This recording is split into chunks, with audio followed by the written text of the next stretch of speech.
I've been doing urban sketching for a while now, and in this video, I will show you my go-to way to sketch a loose scene with a ton of character. Hi, I'm Karan. I make videos that help new and stiff urban sketchers draw smoothly and loosely. Ever feel like your sketches are stiff and lifeless and don't have the same personality as you see in other people's works? Don't worry, I've been there too. From my experience, learning to sketch loosely is the hardest part about urban sketching. When I first started, my sketches were as stiff as a board. You could literally get a black belt breaking through them. I felt anxious every time I took out the sketch pad. Spending 45 minutes on a sketch and finding it was too stiff was frustrating enough to make me not even want to try. But I figured it out, and I'll show you how to draw a scene that is loose and expressive and full of character, not stiff and boring. There are 3 steps to make loose sketches. But before I start, I need you to pause the video and do one of 2 things. First, take a piece of paper from your sketchbook and draw 12 squares, 8 small and 4 large. Or save yourself the time and download my thumbnail template from futurecondos.ca/free. You can print out the template or load it onto a tablet, whichever is easier for you. Since I don't want to constantly draw these thumbnails over and over again, I'll use my template because I can just print them out as many times as I need. Either the sketch squares or the templates will work, but you'll need one of them. If you're sketching the boxes, make sure to match your sketch pad's shape. For example, if your pad is square, sketch square boxes. If you're downloading the template, I've included 3 different shapes. Choose the one that matches your sketch pad. Think of these thumbnails as our mini canvases. They're like the seeds that will grow into beautiful, expressive, and lively sketches. One of the biggest reasons beginners struggle with loose sketching is not knowing what the final picture will look like. Imagine jumping into a pool without knowing how deep it is. Sketching without a plan is just as scary. If you don't know what your sketch will look like, you don't know what your subject is. And if you don't know your subject, you don't know your story. Without a clear idea of your sketch, you'll waste time and pages trying to get it right. I know it might feel like extra steps when all you want to do is sketch, but trust me, spending just 3 minutes to plan your layout will save you hours and hours of frustration and bring you the joy of creating something stunning. This is a photo of a grocery store I took a few years ago, and it was the inspiration for one of my favorite sketches. Look at the scene. How does it make you feel?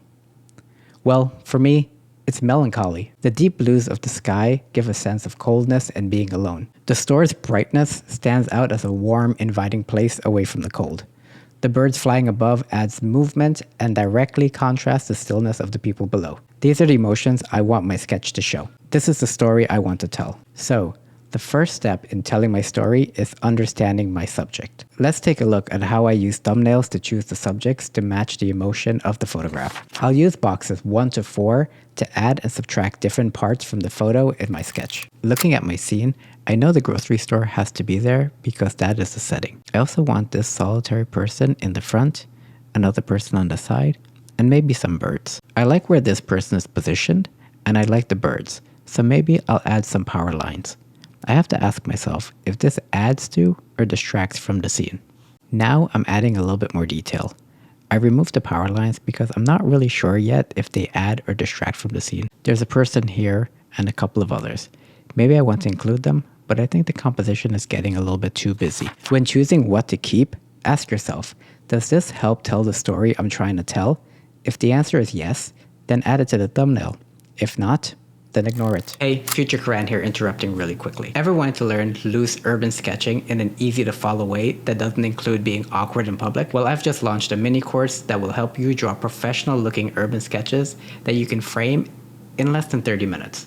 But wait, before you say this is going to be the same as the others, or I'm going to waste so much money and time and not learn a thing, or I'm going to need an art degree to even understand what this guy is talking about, this course isn't that. This course is designed to get you from scribbles to beautiful sketches in about 30 minutes or less, while teaching you the skills to confidently do urban sketching. This is an art school. There isn't any theory here, just learning by doing. I designed this course to act as an urban sketching training wheel, so it's impossible to fail. I'll guide you through every step of the way. Think of it as connect the dots, but for adults. And as you go from dot to dot, you'll pick up the skills to become an urban sketcher. You'll learn about loose line work, dots and dashes, perspective, shading, and so much more without any of the boring textbooks. And you'll actually want to hang these pieces up when you're done. How does that sound to you? Do you want your friends and family to ooh and ah when they see your work hanging on the wall? If so, then head over to futurecondos.ca/learn to join the community of future artists who are learning urban sketching by doing. Now that you know the elements to include, The next step is to make sure they're balanced. Balance in your sketch helps you control the chaos of your scene. Balance is the conductor of your sketch's orchestra. It makes sure every part works together to create a beautiful drawing. Without balance, all the work you just did to find your story was just a waste of time. Let's go back to the thumbnails. This time, I'll be using boxes 5 to 8 to balance my composition. I've decided I want the power lines, birds, and this person in the scene. I don't really want these other figures here. This person here is good, so let's see what we have. Since I want the power lines to be a big feature, I'll draw them first. I'll stop here because I don't have enough space to draw everything else, so I'll need to balance this a little bit more in the next one. I want the person in the foreground to be clearer and separated from the person inside. But this composition isn't working either because it's too bottom heavy. It focuses more on the people than the sky.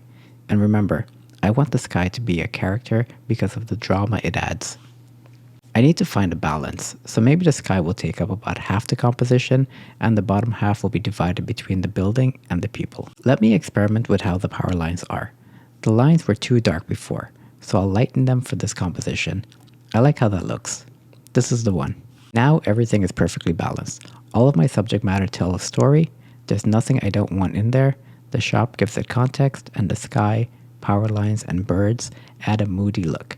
The people convey a sense of solitude and loneliness. Now that you have a story and all of the parts are balanced, you'll need to add color. But adding color isn't as simple as just taking out your paints or your markers and starting. It takes planning. Color also tells your story. It's another chance to be loose, expressive, and give your scene some character. Color is where you add drama and emotion to your sketch. In the last 4 boxes, I'll choose the best composition from before to experiment with color. I'm going to start with the dark blue for the sky. That's how it is in the photo, and I want to see how that looks. Then, let me see how that looks with the yellow next to it. I'm also using blue on the people because it adds coolness to them and enhances that sense of solitude that I'm looking for. But this is starting to clash. While it might be dramatic, there's no sense of story here. Everything's the same shade and it's not really dynamic. I'm going to come in with a lighter blue. Moving it away from the store, I'll concentrate it to the right. Let's see what that looks like with the yellows. I think that creates a much better relationship and it also adds some contrast. I'll make the people blue again. I love adding this red in here for a pop of color to this person's bag. It looks great. While I'm at it, I'll add the red from the sign to see what they look like together. This is pretty good. I like what's happening here. Let me experiment a bit more to see if I can create something more dynamic. I'll choose my middle blue and do the sky radiating from the top right. It should stop the blue and the yellows from clashing.